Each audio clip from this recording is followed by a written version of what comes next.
Hello, my name is Brad Hunt, and my channel name is Discerning What is True, actually on Facebook tonight, and on YouTube, and also on Odyssey. What I'm going to be talking about tonight is the shadow of the third century. That is the part two from last night, um, with the continuation of it, a very long chapter that is. The Again, from Alvin Boyd Kuhn, Kuhn. And let's get into the reading of the particular book here. It's a quite cool day today here where I live at. And actually, I don't think it got above 43 degrees today here, which is pretty cool in December. Maybe I should say pretty cold, that is. Um, so, again, this is a work by Alvin Boyd Kuhn. He's done many, many books, and I haven't even started to read all his books. But I continue to read these because I think they're very valuable. A lady today, I was returning a book, a couple of books from the Interlibrary Loan, and a lady asked me, "What are you reading?" And I told her. She was an older lady. I said, "I'm reading some occulted works." And I explained myself. Well, occulted means mystery, so she asked, and I told her the truth. So I'm not going to compromise in that regard.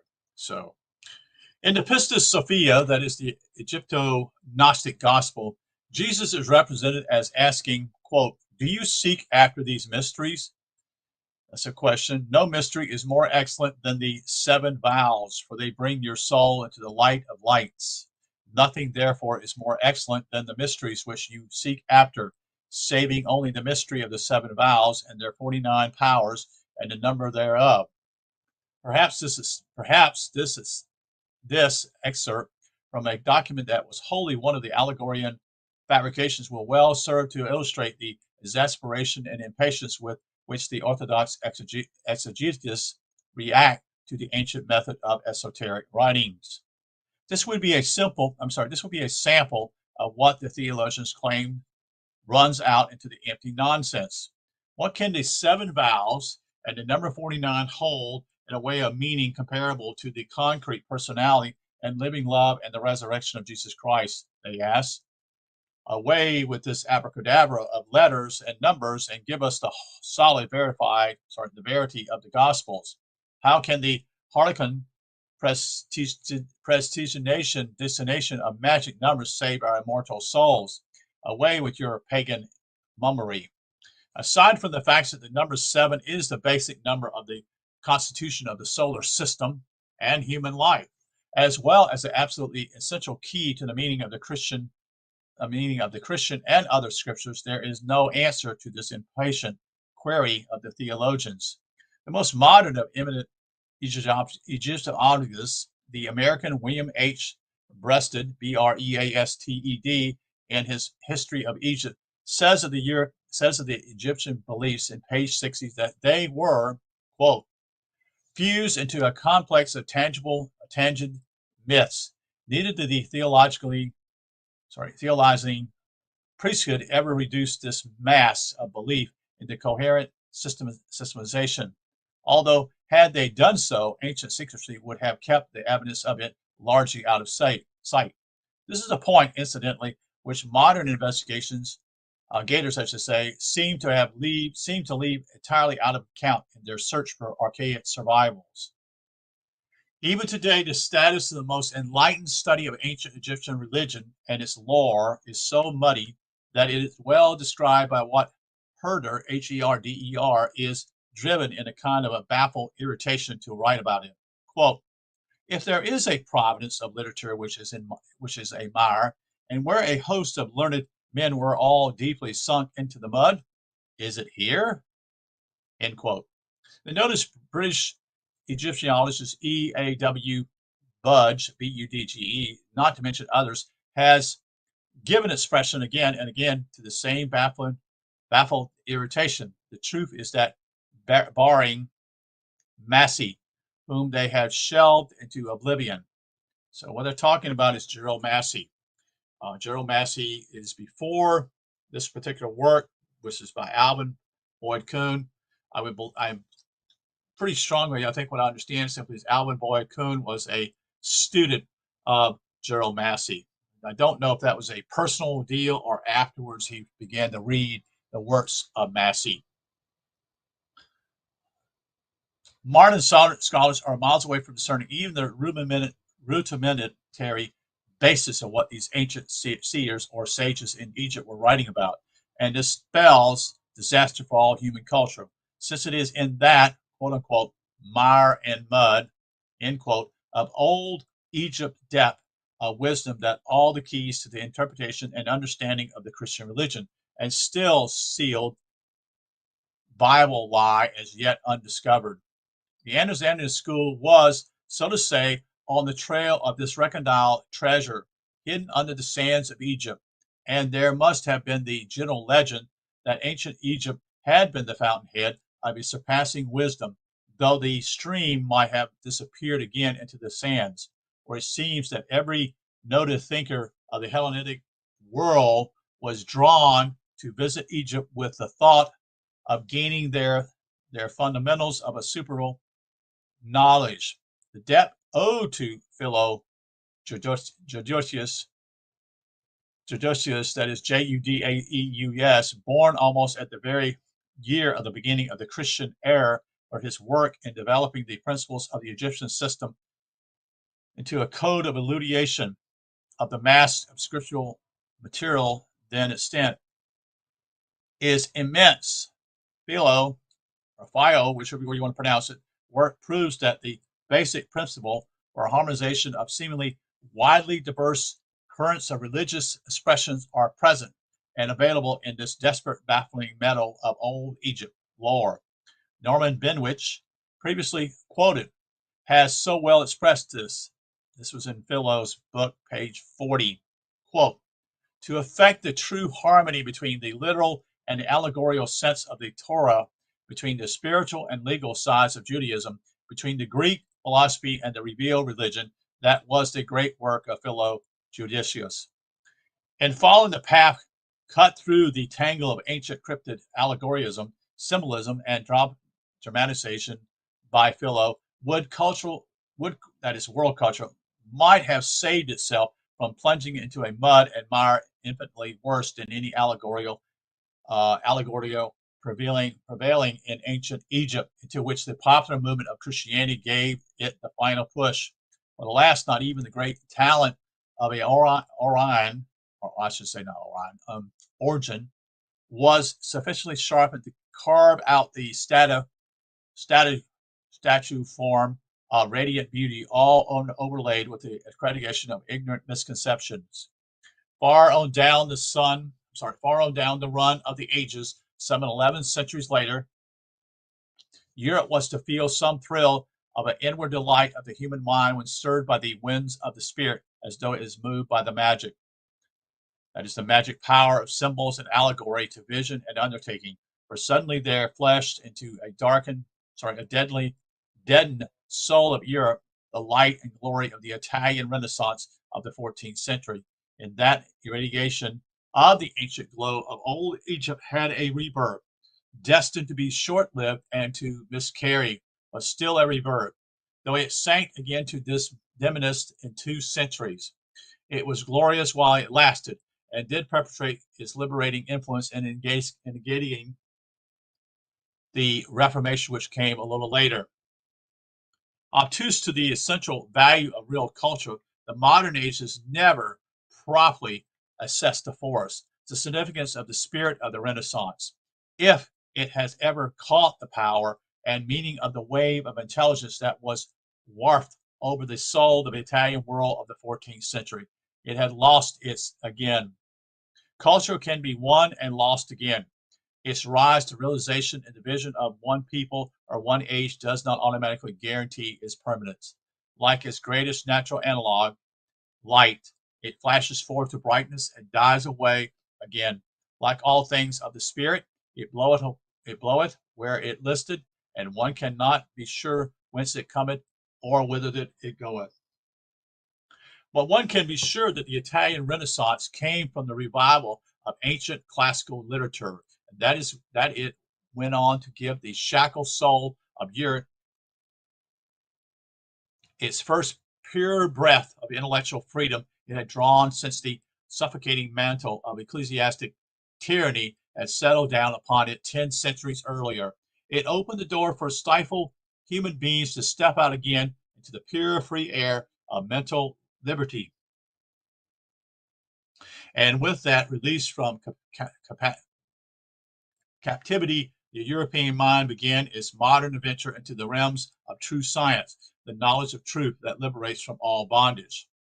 Such was the power to awaken the dormant human soul latent in classical literature of ancient peoples. And what was the dynamo and transmission vehicle of that power?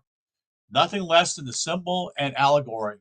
The Christian church smothered allegory when it denounced Origen in the 5th century.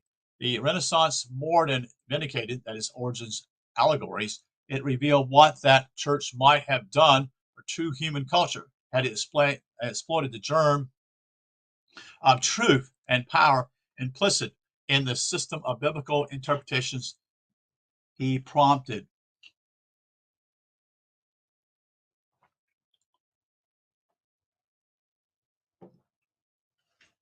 Although perhaps not catching the full swing of the significance of the spirit of the Renaissance, the author of the history of that epoch denouncement was John Adolphin Symbols, spelled Symonds, had clearly recaptured and adequately depleted the part played in it by the esoteric dynamism of myth and symbol. What he says on this theme should be burned into the consciousness of all educators. From his The Renaissance in Italy, page 54, we take the following quote: the culture of the classics had to be reappropriated before the movement of the modern mind could begin, before nations could start upon a new career of progress. The chasm between the old and the new world had to be bridged over. Then Simmons launched into a keen analysis of the particular habitude or posture of the mind demanded of the human being for the apprehension of true cultural elements, which exhibited more discernment of the basic factors required in any we have seen. For its worth is this connection, it calls for entire reprinting, I should say, page 67.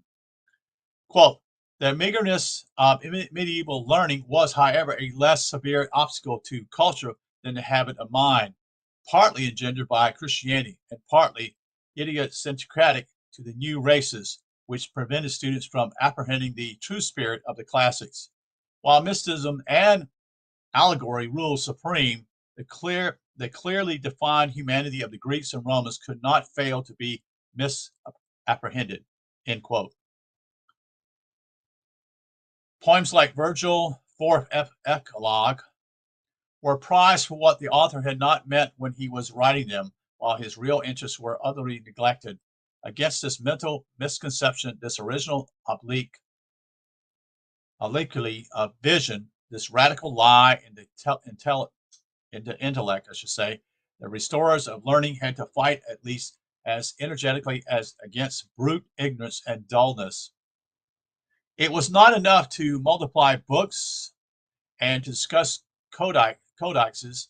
They had to teach men how to read them, to explain their inspiration, to defend them against prejudice, to protect them from false methods of interpretation, to purge the mind of fancy and fable, to prove that poetry, apart from its supposedly prophetic meaning, was for its own sake, and that the history of the antique nations, in spite of paganism, could be used for profit and instruction, was the first step to be taken by these pioneers of modern culture. They had, in short, to create a new mental sensibility by establishing the truth that pure literature directly contributes to the dignity and happiness of human beings. The achievement of this revolution in thought was the great performance of the Italians of the 14th and 15th centuries. End quote. It may not be realized at this moment, but another revolution in Western thought of exactly the same kind and through this same pathway must be consummated at the present epoch of civilization is to be saved. All over again, scholars must be taught how to read the classics, how to purge the mind of fancy and fable, or better, how to read ancient fancy and fable so as to force them to yield the bright gold of eternal truth. All over again must be cultivated, if not created all afresh, a new mental sensibility, so that the mind may be able to divest itself of the consequences of the traditional false methods of interpretation of the written treasures of wisdom and free itself from conventional trambles to be able to eat the fruit off the forbidden tree of knowledge. If a new faculty was needed for medieval scholars to read the classics to catch their inner message, a still higher potential of human genius is demanded now, if at last the full and imaginating purport of the whole body of ancient arcane wisdom is to be recovered and utilized for dispelling the fogs of lingering religious superstitions and ushering in the brighter days of rational salvation. Speaking of the labor of Renaissance scholars over the new found Greek and Latin manuscripts, Simmons writes in page 52, quote, through their activity in the field of scholarship, the proper starting point was given to the modern intellect. The revelation of what men were and what they wrought under the influence of their faiths and their impulses in distant ages with a different idea for their aim not only widened the narrow horizon of the Middle East, but it also restored self-confidence to the reason of humanity. Research and criticism began to take the place of scholastic speculation. Positive knowledge was substituted for the intuitive guesses of idealists and dreamers. But how was this effective? By long and toilsome study, by the accumulation of a MSS, by the acquisition of dead language, by the solitary labor of grammarians, by the lectures of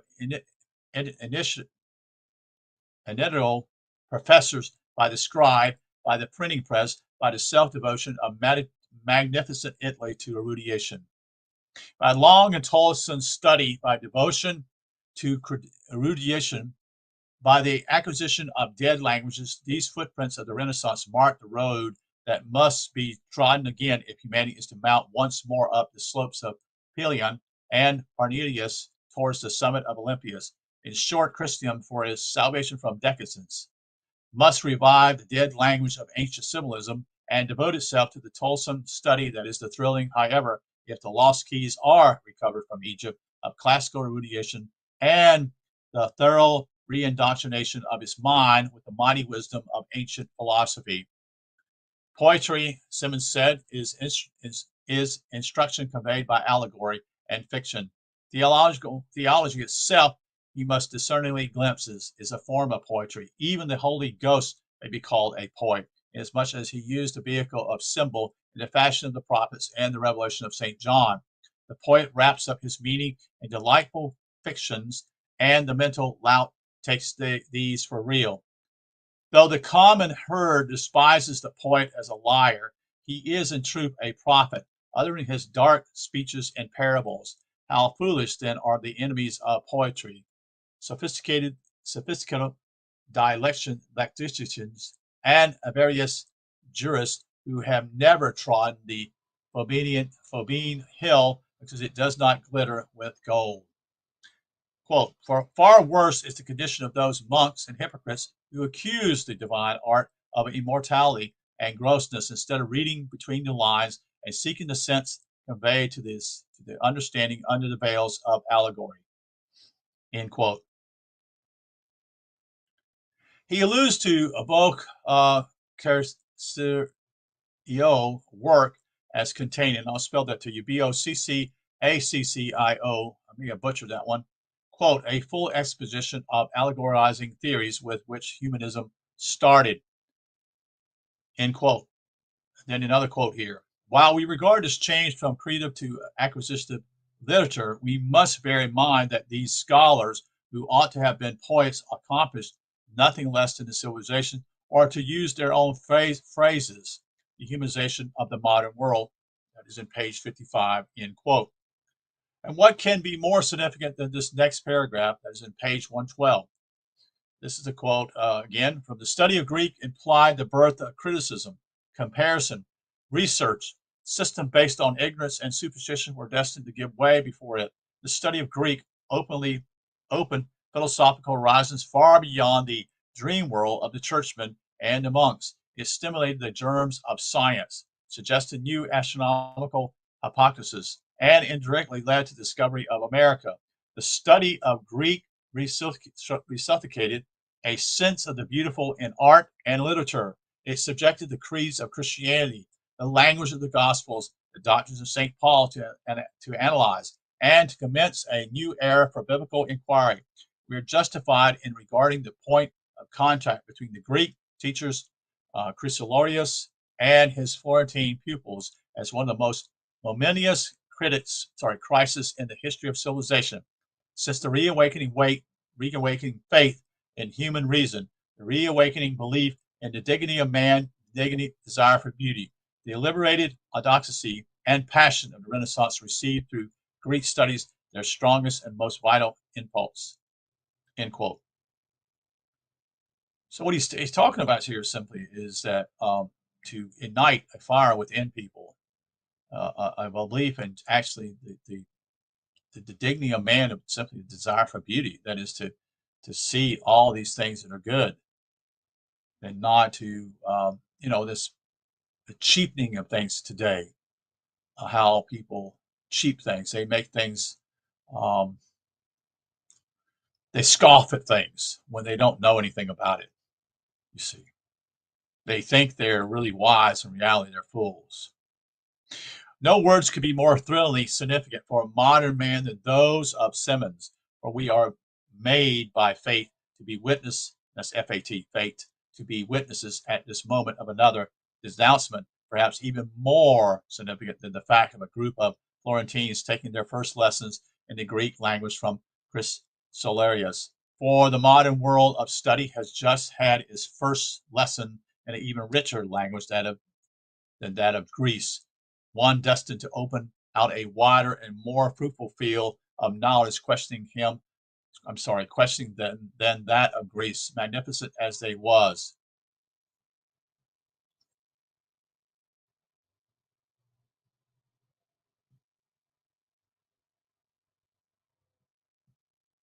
The Renaissance, like the Reformation, could go on a few steps along the road to full illumination without the primitive light of old Egypt's sun of intellect. Even the glorious lamp of Greek philosophy has not yielded, and cannot yield, its full radiance until it is refilled with the oil of ancient Egyptian saphency. We cannot forego the pleasure of sharing with the readers that is Simmons' vision of the new era that the Renaissance opened for Europe. It's on page 13. Petrarch opens a new era. He is not satisfied with the body of medieval beliefs and intellectual conceptions. Antiquity represents a more fascinating idea to his spirit. Revival of learning began by Petrarch was no mere renewal of interest in the classic literature. It was the emancipation of reason in a race of men, intolerant of control, ready to criticize accepted canons of conduct, enthusiastic in the admiration of antique liberty, freshly awakened to the sense of beauty, and anxious above all things to secure for themselves free scope in spheres outside the region of authority. Men so vigorously and independent felt the joy of exploration. There was no problem they feared to face, no formula they were not eager to recast according to their new convictions. Quote, meanwhile, what gave its deep importance to the classical revival was the emancipation of the reason consequent upon the discovery that the best gifts of the spirit had been enjoyed by the nations of antiquity. An idea of existence distinct from that imposed upon the Middle Ages by the Church was revealed in all its secular attractiveness. Fresh value was given to the desires and aims, enjoyments, and activities of man, considered as a noble member of the universal life, and not as a diseased excursion on the world he helped to spoil, instead of the cloister service of the Imentio Christi, that is Christo, I should say Christi, that conception of the union through knowledge with God manifested in his works and in the soul of man, which forms the indestructible religion of science and the reason, was already generated. The intellect, after lying spellbound during a long night, when thoughts were as dreams and movement as somnambulism, resumed its activity, interrogated nature, and enjoyed the pleasures of unimpeding energy without ceasing to be Christians. The men of the revival dared once again to exercise their thought as boldly as the Greeks and the Romans had done before them. The touch upon them of the classic spirit was like the finger of a deity giving life to the dead. End quote. Florence, he said, quote, barred her light from Athens as the moon shines with rays reflected from the sun. The revival was the silver age of that golden age of Greece. End quote. Movements of true advance in human history are sometimes lured ahead by the attractiveness of higher light and beauty. Sometimes they are pushed, as it were, from behind by the repulsion of what we call ugliness and baseness. That's what we see around us right now, folks, and everything we see is ugliness. If it's revealed in our architecture, it's revealed in what people like, what they think is they like and love. When it's democracy, it's just the bottom of the barrel, you see, and baseness. There has no life in it, you see. Anyway, that's my comment. Was there any of the latter motive in causing the Renaissance? Simmons presents a picture of conditions that would seem to answer affirmatively.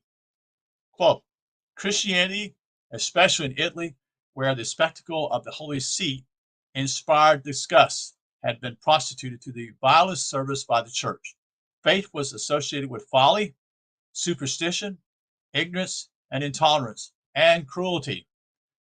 The manner of the clergy were in flagrant discord with the Gospels, and Antichrist found fitted incarnation in Roderia Borgio than in Nero. The corruption of church and the political degeneration of the commonwealths had quite as much to do with its return of heathen standards, nor could the Renaissance have been the great world-historical era it truly was, if such demoralization had been a part and parcel of the essence. Crimes and vice are not the hotbed of arts. No, they're not. And literature. Lustful priests and crude despots were not necessary to the painting of Raphael or the poetry of Ariosto. End quote. If the statements of Simmons that the best gifts of the Spirit had been enjoyed by the nations of antiquity is true, half of our ground hypocrisy for the message of this work is fully substantiated by eminent authority, and half of all the claims of the Christian religion are nullified.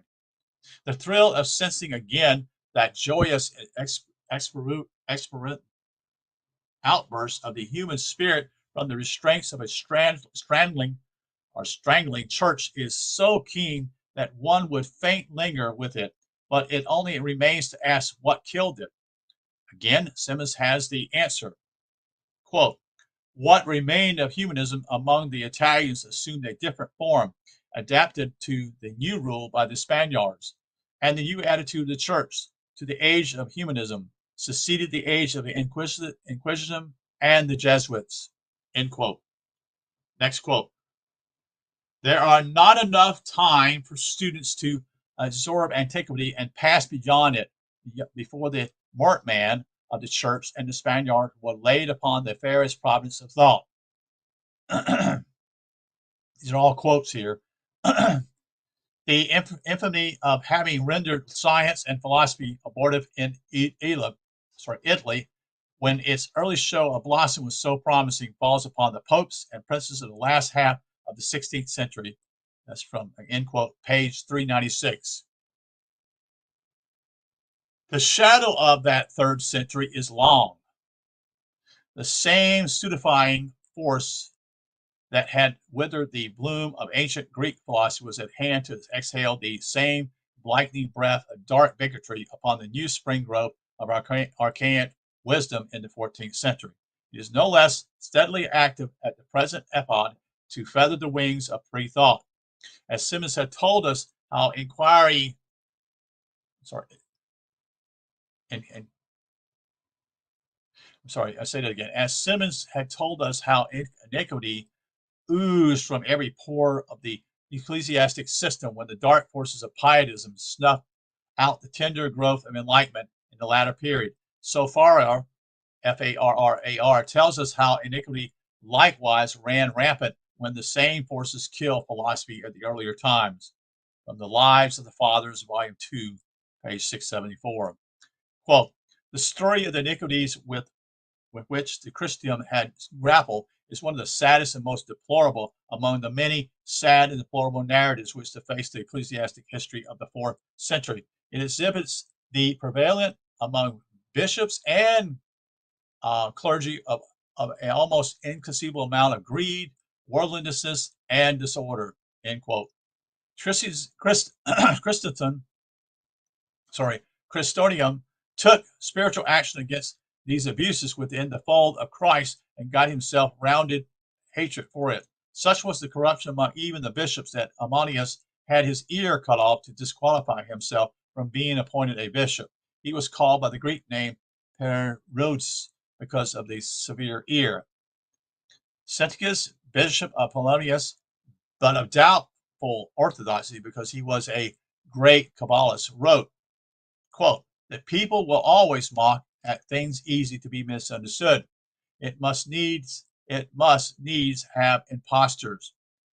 A spirit, he says, that loves wisdom and contemplates truth, close at hand is forced to disguise it, to induce the multitude to accept it. Fictions are necessary to the people, and the truth becomes deadlier to those who are not strong enough to contemplate it in all its brilliance. End quote. Next quote. If the sacerdotal laws allow the reservation of judgments to the allegory of words, I would accept the proposed dignity on condition that I might be a philosopher at home and abroad a narrative of apologists and parables. In fact, what can there be in common between the vile multitude and sublime wisdom? The truth must be kept secret, and the masses need a teaching proportional to their imperfect reasoning. End quote. What history revealed in all too concrete realism of the habit and devastation wrought about the policy of giving out to the vile multitude, the apologists and parables, what the same Senticus elsewhere calls the fables of our religion, without teaching them that these constructions were but the fictitious vestments of truth, only to be brought to living reality within the confines of the human consciousness, and not to be taken as the narration of historical events, is the most appalling of all real stories. In world annuals, it should be called the story of the great deception. And that is the end of chapter 5. And I'm going to end it right here. And because I think this next chapter is chapter 6, and I want to start there afresh. But thank you for being here tonight. I appreciate you sitting here and enjoying what I would call the Renaissance. And I have taken some classes, that is, when I was in school, that is in theological school, seminary, and we did take a couple of classes of Renaissance. And basically, it was the flowering of that. Even the church sees that. That is, the Protestant church saw it that, but they saw it that way because they were Protestants, because they felt simply they were going to be no longer be a part of the Roman system. But they failed to understand simply is that none of it was revealed. You know, it was all back in legal, what I would call looking at everything literal. They were no longer looking at it in an allegory perspective. And so again, they fell with their feet on. You know, they just continue to make the same mistakes as the Catholics did, you see. So nothing really changed, except you had now 2 or 3 groups or 4 groups or 5 groups, or whatever you want to call it, continue on. But it still muddied the water and never got to the point of really actually sharing the deeper spiritual sense of what Scriptures was about. So thank you for being here tonight, and hope all is well with you. And hopefully we get a chance to share some more either later on the night or maybe tomorrow. Thank you. Have a good day.